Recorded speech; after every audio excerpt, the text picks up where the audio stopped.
Assalamu alaikum, dear students. I hope all of you are fine and doing very well. I am your chemistry teacher at Allied School, Abdulaziz Campus, Scheme 7, and my name is Taj Gul. And today I am going to discuss with you your summer vacation task, worksheet number 5 of unit number 10, acids, bases, and salts.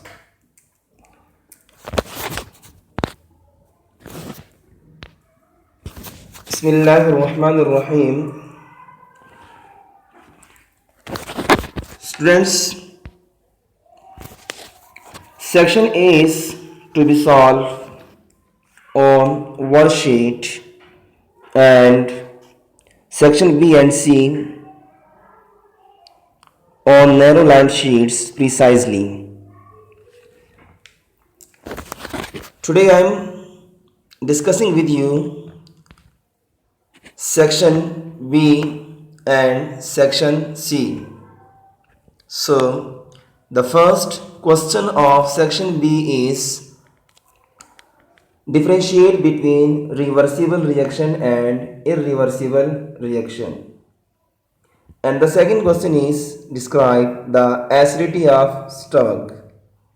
And the third question of section B is classify water as a proton donor and proton acceptor. So, first of all, I am discussing with you question number 2, first part of section B. Reversible and irreversible reactions. Students, reversible reactions are those reactions which proceed both in direction, for example from left to right and right to left. And irreversible reactions are those reactions which proceed in only one direction, for example from left to right. यानी reversible reaction ऐसे reactions होते हैं जिनकी दो direction होती हैं, वो left to right भी मूव करते हैं और राइट टू लेफ्ट मूव करते हैं, लेकिन जो इरिवर्सिबल रिएक्शन है इनकी हमेशा एक ही डायरेक्शन होती है और वो होती है from left to right. Reversible reaction जो है नेवर बी कंप्लीटेड, यानी कभी कंप्लीट नहीं होते हैं, क्योंकि इसमें जो रिएक्टेंट है वो बनाते हैं प्रोडक्ट और जो प्रोडक्ट है वो अगेन जो है वो रिएक्टेंट बनाते हैं. लेकिन जो इरिवर्सिबल रिएक्शन है it is a complete reaction, ये हमेशा कंप्लीट होते हैं क्योंकि इसमें रिएक्टेंट कंबाइन हुए और प्रोडक्ट जो है वो बन गई. तो so it is a complete reaction. Reversible reaction के लिए हम डबल हेडेड एरो यूज़ करते हैं और जो इरिवर्सिबल रिएक्शन है इसके लिए हमेशा हम क्या करते हैं, सिंगल हेडेड एरो जो है वो यूज़ करते हैं. नेक्स्ट हमारे पास जो क्वेश्चन है सेक्शन बी का सेकंड पार्ट कि how stomach acidity is caused and how it is cured. कि मैदे में तेज़ाबियत जो है वो कैसे पैदा होती है और इसको कैसे जो है वो क्योर किया जा सकता है, इसका इलाज जो है वो कैसे किया जा सकता है. सो स्टूडेंट्स,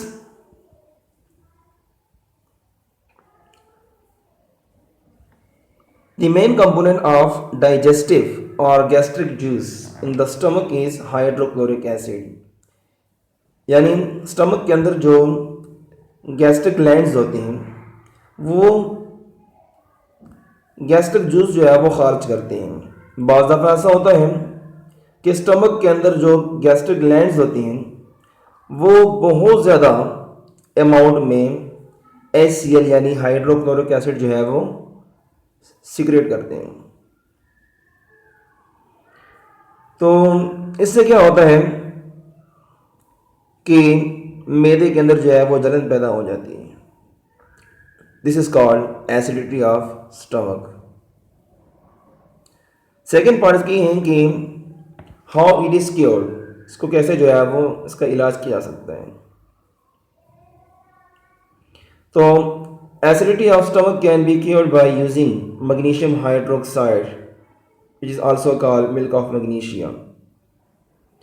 तो इसका जो प्रॉपर इलाज है इसके लिए आप यूज़ कर सकते हैं मिल्क ऑफ मैग्नीशिया, क्योंकि जो मिल्क ऑफ मैग्नीशिया है मैग्नीशियम हाइड्रोक्साइड जब ये रिएक्ट करता है कंसनट्रेटेड HCl के साथ तो ये सॉल्ट बनाता है मैग्नीशियम क्लोराइड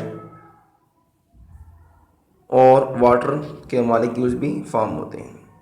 तो इससे क्या होता है जो HCl का असर है वो ज़ाइल हो जाता है, यानी ये उसको न्यूट्रलाइज कर देता है। नेक्स्ट हमारे पास जो क्वेश्चन है कि how water act as a proton donor और प्रोटोन एक्सेप्टर।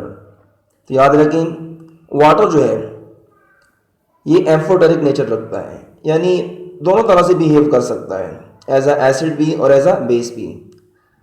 जब सामने कोई स्ट्रॉन्ग एसिड होगा तो ये एज अ स्ट्रॉन्ग बेस जो है वो ऐड करेगा, और जब सामने कोई वीक बेस होगा तो ये एसिड बन जाएगा, यानी इसका जो है वो दोगला मेयार होता है। तो हम कह सकते हैं कि वाटर जो है वो एज अ प्रोटोन डोनर भी होते हैं, प्रोटोन देता भी है और बाद सूरतों में प्रोटोन एक्सेप्ट भी करता है। तो water behaves like an acid as well as a base. When it reacts with a strong acid it accepts a proton to act as a Bronsted base.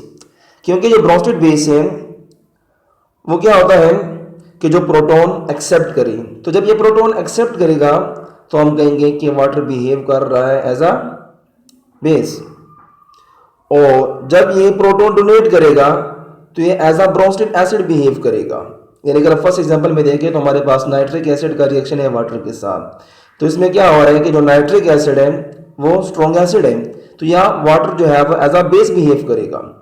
तो जो स्ट्रॉन्ग एसिड है वो अपना proton जो है वो देगा वाटर को, वाटर प्रोटोन एक्सेप्ट करने के बाद हाइड्रोनियम आयन आएगा, और नाइट्रिक एसिड जो है वो प्रोटोन डोनेट करने के बाद जो है वो नाइट्राइट आयन आएगा।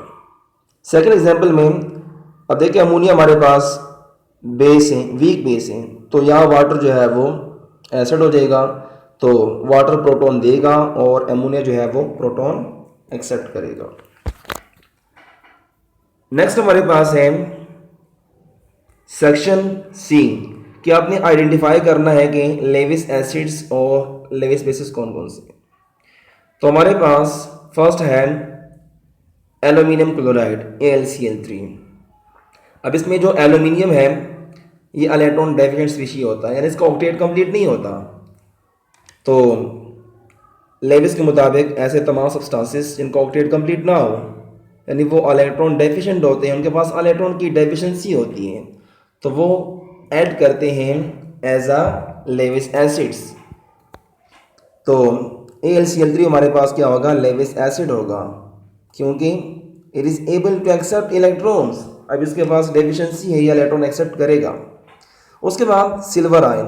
अब पॉजिटिव चार्ज का मतलब होते हैं केमिस्ट्री में डेफिशिएंसी ऑफ इलेक्ट्रॉन, और लेविस एसिड्स हमारे पास क्या होते हैं जो इलेक्ट्रॉन डेफिशिएंट होते हैं। तो सिल्वर आयन के पास भी इलेक्ट्रॉन की डेफिशिएंसी है, तो सिल्वर आयन क्या होगा, is a Lewis acid since it is able to accept electrons, ये इलेक्ट्रॉन एक्सेप्ट कर सकता है। नेक्स्ट हमारे पास है साइनाइड आयन। अब इस पर नेगेटिव चार्ज है। केमिस्ट्री में नेगेटिव चार्ज का मतलब ये होता है कि उसके पास इलेक्ट्रॉन एक्सेस में और वो डोनेट कर सकता है। तो लेविस कॉन्सेप्ट के मुताबिक हमारे पास बेस ऐसा सब्सटेंस होता है जो इलेक्ट्रॉन का पेयर जो है वो डोनेट कर सकता है। तो यहाँ साइनाइड आयन के ऊपर जो नेगेटिव चार्ज है इसका मतलब होते हैं 2 इलेक्ट्रॉन्स, ठीक है।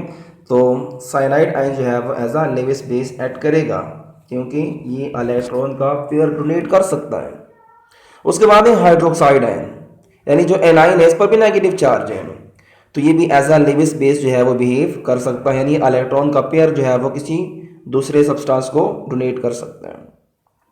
नेक्स्ट हमारे पास है फेरिक क्लोराइड।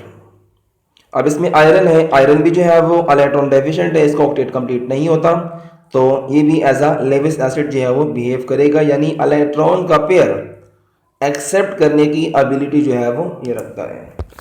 और लास्ट में हमारे पास जो है वो है मेथनॉल। अब मेथनॉल में जो ऑक्सीजन है इसके पास जो है वो लोन पेयर होते हैं। इट मीन्स ये भी इलेक्ट्रॉन एफिशिएंट है, यानी इसके पास इलेक्ट्रॉन ज़्यादा है और ये डोनेट कर सकता है, तो हम इसे लेविस बेस कह सकते हैं। So students, that's all for today. Take care of your self. Thanks for listening and watching. Best of luck and Allah Hafiz.